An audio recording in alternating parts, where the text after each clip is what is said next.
ସୁନାରୂପା ଦର ଓ ପାଣିପାଗ ସୂଚନାକୁ ନେଇ ରହିଛି ବଡ଼ ବଡଟେ ଏବଂ ସୁଭଦ୍ରା ଯୋଜନା ଓ ପିଏମ କିଷାନ ଯୋଜନାକୁ ନେଇ ରହିଛି ବଡ଼ ବଡଟେ। ଭିଡିଓକୁ ସମ୍ପୂର୍ଣ୍ଣ ଦେଖନ୍ତୁ।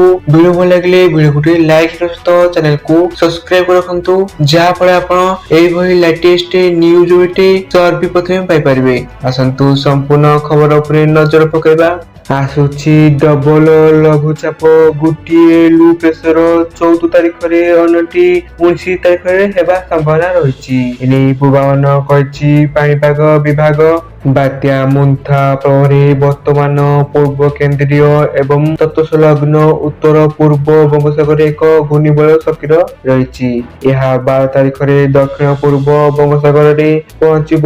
ଏନେଇ ପାଣିପାଗ ବିଜ୍ଞାନ କେନ୍ଦ୍ରରୁ ସୂଚନା ରହିଛି। ପରବର୍ତ୍ତୀ ବେଟି ପ୍ରଧାନମନ୍ତ୍ରୀ ନରେନ୍ଦ୍ର ମୋଦି କୃଷକମାନଙ୍କୁ ବଡ଼ ଉପହାର ଦେଇଛନ୍ତି। ପିଏମ କିଷାନର ଆଗାମୀ କିସ୍ତି ତାରିଖ ସମ୍ପର୍କରେ ଆଲୋଚନା ଜୋରଦାର ହୋଇଛି। ଏହା ବିଶେଷ କରାଯାଉଛି ଯେ 21ତମ କିସ୍ତି ନଭେମ୍ବର ମଧ୍ୟଭାଗରେ ଅର୍ଥାତ ନଭେମ୍ବର 14 ତାରିଖରେ ଆସିବାକୁ ଯାଉଅଛି। ଫଳସ୍ୱରୂପ ଚାଷୀଙ୍କ ମଧ୍ୟରେ ଆଶା ଏବଂ କୌତୁକ ଉଭୟ ଦ୍ରୁତ ଗତିରେ ବୃଦ୍ଧି ପାଇଛି। ପ୍ରଧାନମନ୍ତ୍ରୀ କିଷାନ ସମ୍ମାନ ନିଧି ଯୋଜନାର ଅନ୍ତର୍ଗତ 21ତମ କିସ୍ତି ପାଇଁ ଚାଷୀମାନେ ଉତ୍ସାହର ସହିତ ଅପେକ୍ଷା କରିଛନ୍ତି। ଏ ରହିଛି ସୂଚନା। ପରବର୍ତ୍ତୀ ବେଟି ଆଜି ସୁନାରୂପା ଦରରେ ବଡ଼ ପରିବର୍ତ୍ତନ ଦେଖିବାକୁ ମିଳିଛି। ଓଡ଼ିଶାର ରାଜଧାନୀ ଭୁବନେଶ୍ୱରରେ 22 କ୍ୟାରେଟ ସୁନା ଦର 10 ଗ୍ରାମ ପିଛା 1,11,850 ଟଙ୍କା ହୋଇଥିବା ବେଳେ 24 କ୍ୟାରେଟ ସୁନା ମୂଲ୍ୟ 10 ଗ୍ରାମ ପ୍ରତି 1,22,020 ଟଙ୍କା ରହିଛି। ଭୁବନେଶ୍ୱରରେ ଗତକାଲି ଅପେକ୍ଷା ଆଜି ଦର କମିଥିବା ଦେଖିବାକୁ ମିଳିଛି।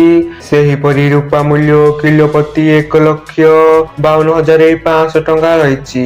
ଏ ରହିଛି ସୂଚନା।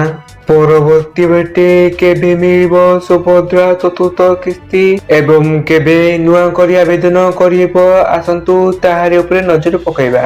ଯାହା ସୂଚନା ମିଳୁଛି ଏବେ ନୂଆ କରି ମଧ୍ୟ ଆବେଦନ କରିପାରିବେ ହିତାଧିକାରୀ। ଏଥିପାଇଁ ପୋର୍ଟାଲ ଖୋଲା ରହିଛି। ପୋର୍ଟାଲ ଭେରିଫିକେସନ ଅନୁସାରେ 1 କୋଟିରୁ ଅଧିକ ହିତାଧିକାରୀ ସୁଭଦ୍ରା ଟଙ୍କା ପାଇଛନ୍ତି। ତେଣୁ 3ଟି ଯାକ କିସ୍ତି ପାଇଛନ୍ତି ହିତାଧିକାରୀ। ବର୍ତ୍ତମାନ ସୁଦ୍ଧା ସୁଭଦ୍ରା ଯୋଜନାରେ ତୃତୀୟ କିସ୍ତି ମିଳିସାରିଛି ବେଳେ ଚତୁର୍ଥ କିସ୍ତି 2024 ମାର୍ଚ୍ଚ 8 ତାରିଖରେ ମିଳିବ। ଏ ରହିଛି ସୂଚନା। ଆପଣମାନେ ଭିଡିଓକୁ ସମ୍ପୂର୍ଣ୍ଣ ଦେଖିଥିବାରୁ ଆପଣମାନଙ୍କୁ ଧନ୍ୟବାଦ।